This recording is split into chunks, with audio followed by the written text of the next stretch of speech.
중국에서도 한국의 계엄령 선포를 긴급 뉴스로 타전하며 관심을 보였습니다. SNS에서는 실시간 검색 후 상위권을 차지하기도 했는데요. 네, 베이징 연결해 보겠습니다. 배삼진 특파원, 중국에서는 어떤 반응이 나왔습니까? 네, 중국 관영 매체들은 오늘 새벽 내내 한국의 계엄령과 관련된 속보를 쏟아내며 비상한 관심을 보였습니다. 신화사와 CCTV, 인민일보, 환구시보 등 관영 매체들뿐 아니라 신경보와 펑파이, 재경일보 등도 우리나라의 계엄령 사태를 실시간으로 보도했습니다.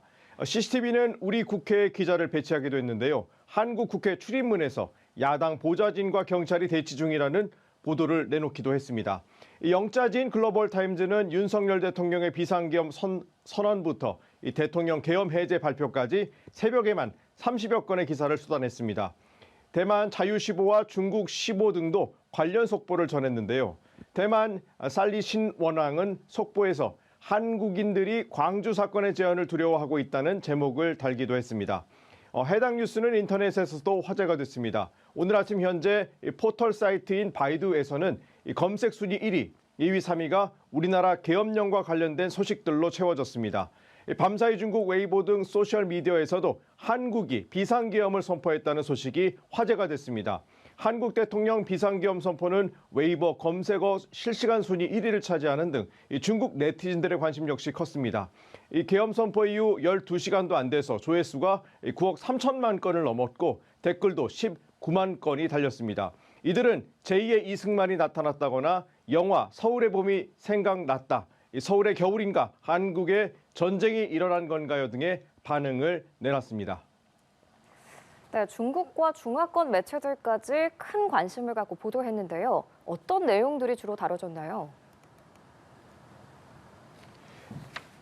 네, 중국 관영 CCTV는 이번 비상계엄을 두고 외부 분석이라는 전제로 한국의 정치 분위기를 전했습니다. CCTV는 한국 야당이 윤 대통령 부인에 대한 일련의 법안을 추진하고 검찰과 기타 공직자에 대한 탄핵을 추진할 것이 이 계기가 됐다고 해석했는데요. 이 펑파이는 윤 대통령은 야당이 국회를 인질로 잡고 나라를 어지럽히고 있다며 한국의 반국가 세력을 숙청하겠다고 밝히는 등 여러 가지 이유를 들었다고 보도했습니다. 한국의 상황을 우려하는 보도들도 있었습니다. 상관신호는 중국 사회과학원 아시아태평양 글로벌 전략연구소 왕진성 연구원의 분석을 소개했는데요. 왕 연구원은 민주주의가 뿌리내린 한국인들이 이 비상계엄 선포를 용납하지 않을 것이라며 윤 대통령이 이번 자충수 때문에 퇴진할 수 있다고도 짚었습니다. 홍콩과 대만 등 중화권 언론도 이번 사태를 비중 있게 보도했습니다. 홍콩 사우스 차이나 모닝포스트는 전문가 인터뷰를 통해서 윤 대통령의 비상계엄 선포 소식을 심층적으로 다뤘는데요. 영국 킹스 칼리지 런던 하시펜트 국제관계학과 교수는 이 한국과 같은 나라가 비상사태를 선포하는 것은 매우 이례적이라고 평가하면서 서방 전체는 분명히 이 상황을 기뻐하지 않을 것이라고 전망했습니다. 예, 중국 당국에서도 계엄 선포와 관련해서 긴급 문자를 송출하는 등 주의를 당부했다는데 중국 정부의 공식 입장도 나왔습니까? 네, 중국 정부는 아직 한국의 비상계엄 사태에 대한 공식적인 입장을 내놓지 않고 있습니다. 그간의 관행을 볼 때 중국 정부는 민감한 정치적 이슈가 발생하면 이웃 국가의 내정이라며 공식 언급을 자제했습니다.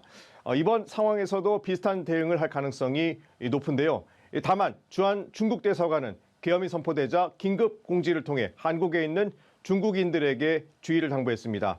중국 대사관은 제한 중국 국민에게 냉정을 유지하고 한국의 정세 변화를 주시하면서 안전의식을 강화하는 한편 불필요한 외출을 자제해달라고 당부했습니다. 그러면서 정치적 견해를 밝히는 것을 신중히 하고 공식 발표를 준수할 것을 알린다고 강조했습니다. 또 긴급 상황이 발생할 경우 대사관 등의 도움을 요청할 수 있다는 점도 함께 공지했습니다. 전 세계가 관심 있게 보고 있는 가운데 러시아에서도 우려가 나왔습니다. 드미트리 페스코프 크렘린궁 대변인은 국영 인타르팍스 통신을 통해서 한국의 계엄령 선포 이후 상황이 우려스러우며 우리는 이를 면밀히 지켜보고 있다고 강조했는데요. 주한 러시아 대사관은 공식 SNS 계정을 통해 러시아 국민들이 한국 당국의 권고를 따를 것을 주문했습니다. 자, 러시아 대사관 측은 정치적 행사 참여를 자제할 것을 촉구한다고도 밝혔습니다. 지금까지 베이징에서 전해드렸습니다.